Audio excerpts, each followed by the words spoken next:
Hello everyone, ਜਿਵੇਂ ਕਿ ਤੁਸੀਂ ਸਾਰੇ ਜਾਣਦੇ ਹੀ ਹੋ ਕਿ ਪੰਜਾਬ ਸਰਕਾਰ ਵੱਲੋਂ ਵਿਦਿਆਰਥੀਆਂ ਨੂੰ ਨਵੀਂ ਤਕਨੀਕਾਂ ਰਾਹੀਂ ਉੱਚ ਪੱਧਰੀ ਸਿੱਖਿਆ ਦੇਣ ਲਈ ਰਾਜ ਦੇ ਹਰ ਸ਼ਹਿਰ ਵਿੱਚ SOE ਯਾਨੀ ਕਿ ਸਕੂਲ ਆਫ ਐਮੀਨੈਂਸ ਤੇ ਮੈਰੀਟੋਰੀਅਸ ਸਕੂਲ ਖੋਲ੍ਹੇ ਗਏ ਹਨ। ਇਨ੍ਹਾਂ ਸਕੂਲਾਂ ਵਿੱਚ 9ਵੀਂ ਤੇ 11ਵੀਂ ਜਮਾਤ ਵਿੱਚ ਦਾਖਲਾ ਲੈਣ ਲਈ ਬੱਚਿਓ ਤੁਹਾਨੂੰ ਇੱਕ ਪ੍ਰਵੇਸ਼ ਪ੍ਰੀਖਿਆ ਭਾਵ ਐਂਟਰੈਂਸ ਐਗਜ਼ਾਮ ਦੇਣਾ ਪਵੇਗਾ। ਇਹ ਪ੍ਰੀਖਿਆ ਇਸ ਸਾਲ ਦੋਨਾਂ ਹੀ ਸਕੂਲਾਂ ਦੇ ਲਈ 30 ਮਾਰਚ 2024 ਦਿਨ ਸ਼ਨੀਵਾਰ ਨੂੰ ਹੋਵੇਗੀ। ਮੈਨੂੰ ਉਮੀਦ ਹੈ ਕਿ ਤੁਸੀਂ ਸਾਰੇ ਹੀ ਬੱਚਿਆਂ ਨੇ 8ਵੀਂ ਤੇ 10ਵੀਂ ਜਮਾਤ ਦੇ ਵਿਦਿਆਰਥੀਆਂ ਨੇ ਇਸ ਪੇਪਰ ਦੇ ਲਈ ਰਜਿਸਟਰ ਕਰ ਲਿਆ ਹੋਵੇਗਾ। ਬੱਚਿਓ, ਅੱਜ ਦੇ ਇਸ ਵੀਡੀਓ ਰਾਹੀਂ ਅਸੀਂ ਇਸ ਪੇਪਰ ਦਾ ਪੈਟਰਨ ਭਾਵ ਕਿਸ ਵਿਸ਼ੇ ਦੇ ਕਿੰਨੇ ਪ੍ਰਸ਼ਨ ਤੇ ਕਿੰਨੇ ਅੰਕ ਦੇ ਆਉਣਗੇ ਇਸ ਬਾਰੇ ਸਮਝਾਂਗੇ। ਜਿਵੇਂ ਕਿ ਤੁਸੀਂ ਸਕਰੀਨ ਤੇ ਦੇਖ ਰਹੇ ਹੋ, ਇਹ ਪੇਪਰ ਬਾਈਲਿੰਗੁਅਲ ਹੋਏਗਾ ਭਾਵ ਇਹ ਦੋ ਵਿਸ਼ਿਆਂ ਵਿੱਚ ਇੰਗਲਿਸ਼ ਤੇ ਪੰਜਾਬੀ ਮੀਡੀਅਮ ਵਿੱਚ ਪੁੱਛਿਆ ਜਾਵੇਗਾ। ਪਿਛਲੇ ਸਾਲ ਮੈਰੀਟੋਰੀਅਸ ਤੇ SOE ਸਕੂਲਾਂ ਦੇ ਲਈ ਇਹ ਪੇਪਰ 3 ਭਾਸ਼ਾਵਾਂ ਵਿੱਚ ਸੀਗਾ, ਜੋ ਕਿ ਇਸ ਵਾਰ 2 ਭਾਸ਼ਾਵਾਂ ਵਿੱਚ ਹੋ ਗਿਆ ਹੈ।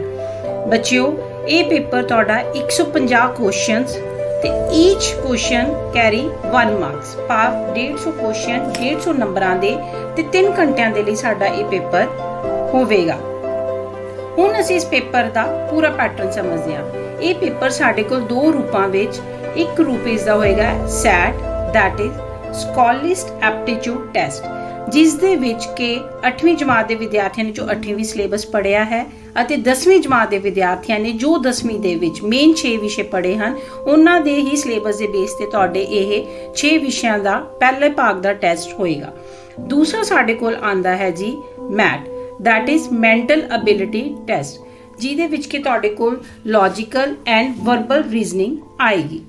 ਹੁਣ ਅਸੀਂ ਦੇਖਦੇ ਹਾਂ ਕਿ ਪਹਿਲਾ ਸਾਡਾ ਜਿਹੜਾ SAT ਦਾ ਪੇਪਰ ਹੈ ਉਸ ਦੇ ਵਿੱਚ ਸਾਡੇ ਕੋਲ 3 ਭਾਸ਼ਾਵਾਂ ਇੰਗਲਿਸ਼, ਹਿੰਦੀ ਤੇ ਪੰਜਾਬੀ, ਤਿੰਨਾਂ ਭਾਸ਼ਾਵਾਂ ਦੇ 30 ਪ੍ਰਸ਼ਨ ਤੇ 30 ਨੰਬਰਾਂ ਦੇ ਲਈ ਆਣਗੇ।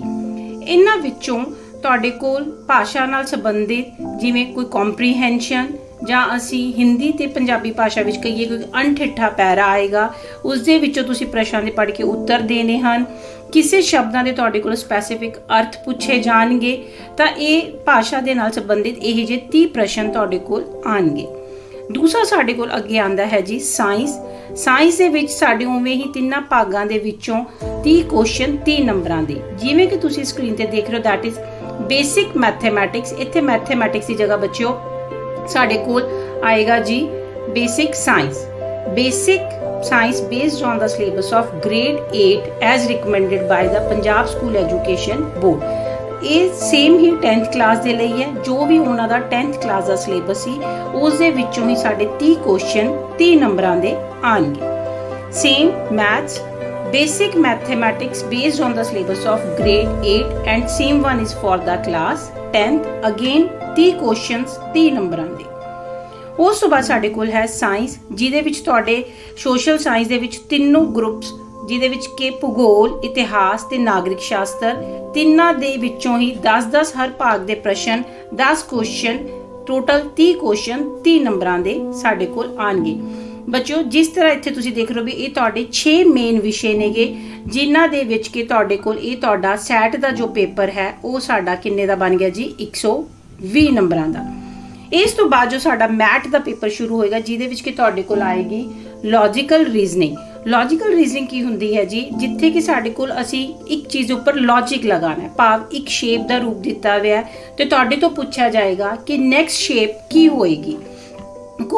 ਕੁਝ ਸ਼ੇਪਸ ਨੂੰ ਆਪਸ ਦੇ ਵਿੱਚ ਮਿਲਾ ਕੇ ਉਹਨਾਂ ਦੇ ਵਿੱਚੋਂ ਜੋ ਅੱਡ ਚੀਜ਼ ਹੈ ਅਸੀਂ ਉਹਨੂੰ ਲੱਭ ਕੇ ਦੱਸਣਾ ਹੈ। ਕੋਈ ਡਿਫਰੈਂਟ ਸਾਈਨਸ ਹੋਣਗੇ ਤਾਂ ਇਹ ਇੱਕ ਲੌਜਿਕ ਲਗਾ ਕੇ ਅਸੀਂ ਇਹ ਕੁਐਸਚਨਸ ਹੱਲ ਕਰਨੇ ਹੁੰਦੇ ਹਨ। ਇਹ ਸਾਡੇ ਕੋਲ 15 ਕੁਐਸਚਨਸ 15 ਮਾਰਕਸ ਦੇ ਆਣਗੇ। ਤੇ ਇਸੇ ਦਾ ਹੀ ਅਗਲਾ ਭਾਗ ਆਏਗਾ ਜੀ ਵਰਬਲ ਰੀਜ਼ਨਿੰਗ, ਜਿਹਦੇ ਵਿੱਚ ਕਿ ਸਾਡੇ ਕੋਲ ਵਰਬਲ ਭਾਗ ਕੁਝ ਵੋਕੈਬਲਰੀ ਬੇਸਡ ਕੁਐਸਚਨਸ ਹੁੰਦੇ ਨੇ ਵੀ ਉਹਨਾਂ ਵਿੱਚ ਅਸੀਂ ਔਡ ਵਨ ਆਊਟ ਲੱਭਣਾ ਹੈ, ਕੋਈ ਇੱਕ ਸਪੈਸੀਫਿਕ ਸੀਰੀ ਹੋਏਗੀ ਵਰਡਸ ਦੀ ਉਹਨੂੰ ਪੂਰਾ ਕਰਨਾ ਹੈ। ਇਸ ਤਰ੍ਹਾਂ ਇਹ ਕੁਐਸਚਨ ਸਾਡੇ ਕੋਲ 15 ਕੁਐਸਚਨ 15 ਨੰਬਰ ਦੇ, ਯਾਨੀ ਕਿ ਦੋਨੋਂ ਹੀ ਭਾਗ ਸਾਡੇ ਜੋ ਕੀ ਹੈ ਉਹ ਮਿਲ ਕੇ ਬਣਨਗੇ 30 ਨੰਬਰ। ਤਾਂ ਪਿਆਰੇ ਬੱਚਿਓ, ਇਹ ਟੋਟਲ ਜਿਹੜਾ ਸਾਡਾ ਪੇਪਰ ਹੋ ਗਿਆ ਜੀ, ਇਹ ਸਾਡਾ ਹੋ ਗਿਆ ਆਏਗਾ 120 ਸੈਟ ਦੇ 30 ਨੰਬਰ ਮੈਟ ਦੇ ਭਾਵ ਟੋਟਲ ਇਸ ਤਰ੍ਹਾਂ ਹੀ ਸਾਡੇ ਕੋਲ 150 ਪ੍ਰਸ਼ਨ ਜੋ ਅਸੀਂ 3 ਘੰਟੇ ਭਾਵ 180 ਮਿੰਟ ਵਿੱਚ ਪੂਰੇ ਕਰਨੇ ਹਨ।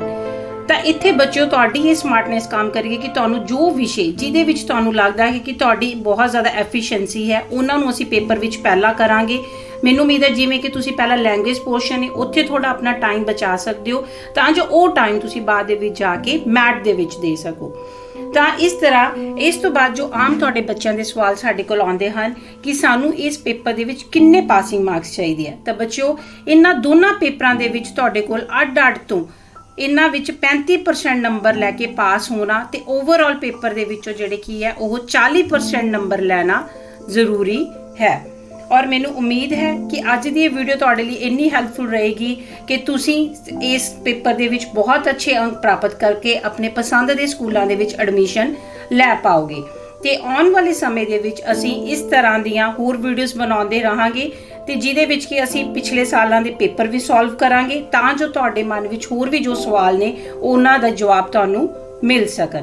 Thank you so much.